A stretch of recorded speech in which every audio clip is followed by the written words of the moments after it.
সোণাৰী নগৰৰ বহু অঞ্চল এজাক বৰষুণতে কৃত্ৰিম বানত ডুব যায়। বহু ব্যৱসায়িক প্ৰতিষ্ঠানৰ ভিতৰত পানী সোমাই বিস্তৰ ক্ষতিসাধন কৰে। কাণসাৰ নাই পৌৰপতিৰ। চৰাইদেউ জিলাৰ সদৰ নগৰী সোণাৰী নগৰৰ মাজমজিয়াত এজাক বৰষুণতে ধুদৰালিৰ লগতে পথৰ কাষৰ ব্যৱসায় প্ৰতিষ্ঠানসমূহৰ ভিতৰত এআঁঠু পানীত ডুব যায়। সোণাৰী নগৰৰ কৃত্ৰিম বান সমস্যাৰ বিষয়ে ধাৰাবাহিক বাতৰি প্ৰকাশ কৰি অহাৰ পাছতো গা লৰা নাই পৌৰসভাৰ।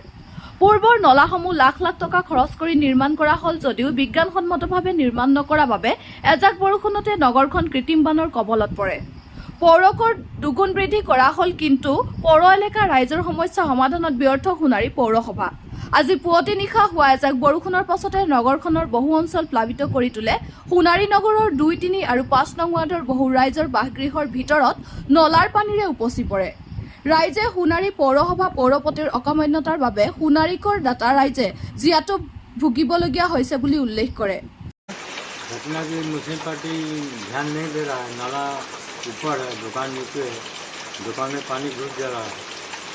मालिक को भी क्षति है, हमारा भी मजदूरी नहीं मिल रहा है। চৰাইদেউৰ পৰা ৰাতুল গগৈ ৰিপৰ্ট, খবৰ লাইভ।